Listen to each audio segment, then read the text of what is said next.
Ousmane, visiblement tout le monde a oublié que tu as essayé de te barrer gratuitement lors de ce mercato et que la seule raison pour laquelle tu es resté, c'est parce qu'aucun club n'a voulu te donner le salaire que tu voulais. Malgré tout cela, je suis quand même bien content de te savoir avec nous, Ousmane, plutôt que contre nous, sincèrement.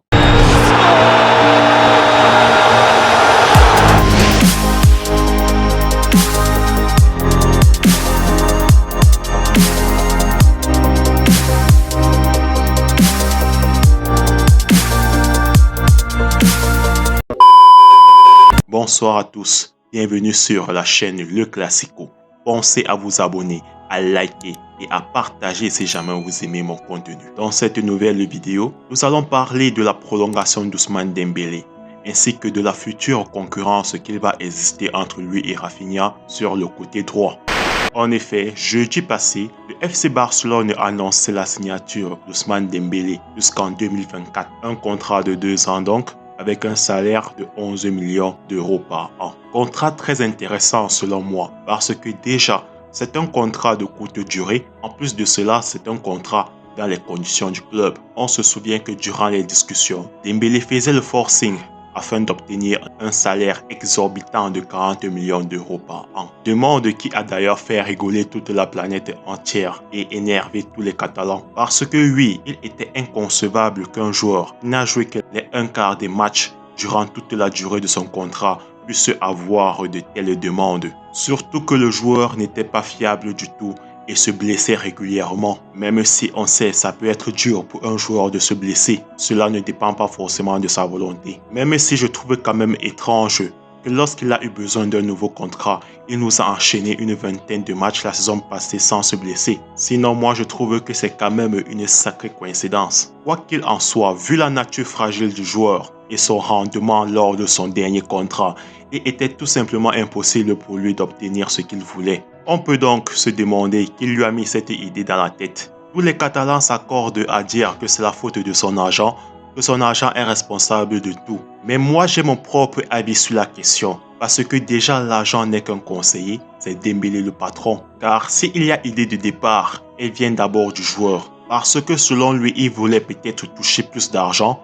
Ou alors selon lui, l'équipe n'était pas assez compétitive à ce moment-là. Je précise bien à ce moment-là, parce qu'avec le mercato que le Barça est en train de réaliser, l'Europe entière a de quoi être effrayée. Et une fois que le joueur a énoncé ses avis, en ce moment-là, l'agent entre en scène pour essayer de lui trouver le meilleur deal possible. Travail que d'ailleurs, son agent a complètement foiré dans ce dossier. Bref, tout ça pour vous prouver en fait qu'il n'y a pas de fumée sans feu et que Dembélé n'est pas innocent dans toute cette histoire. Du coup, je ne sais pas pour vous. D'ailleurs, vous pouvez me dire ce que vous en pensez dans les commentaires. Mais si Dembélé veut retrouver mes faveurs, il va falloir qu'il le montre sur le terrain, qu'il prouve sur le terrain, qu'il mouille le maillot avec cette fois-ci une saison complète. Pas seulement avec des passes décisives cette fois-ci, mais aussi avec des buts.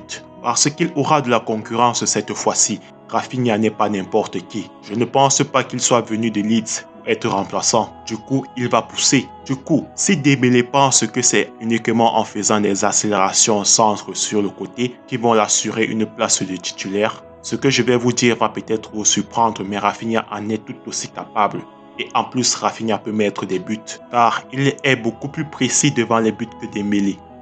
C'est vrai que j'aime souvent faire le parallèle entre Dembélé et Vinicius Junior parce que pour moi, Vinicius Junior est en fait ce que Dembélé aurait dû être. Vinicius avait exactement les mêmes lacunes que Ousmane Dembélé. Sauf que Vinicius a énormément travaillé pour réussir à surmonter ses lacunes et ainsi faire partir des meilleurs ailiers au monde, doté d'une précision chirurgicale devant les buts. Si vous me demandez pourquoi je suis si fan de Vinicius, malgré le fait qu'il soit madrilène, je vous répondrai que moi j'ai toujours aimé les ailiers virevoltants sur le côté, des grands dribbleurs. D'ailleurs, c'est Ronaldinho qui m'a fait aimer le Barça. Pep n'est au final venu que renforcer cet amour que j'avais déjà. Et je sais que Dembélé est de cette crampe. D'ailleurs, il peut même surpasser Vinicius. Du coup, je continuerai à le critiquer encore et encore jusqu'à ce qu'il y arrive. Sinon, encore merci d'avoir regardé ma vidéo. Pensez à vous abonner, à liker et à partager si jamais vous aimez mon contenu. Encore merci à vous. Ciao.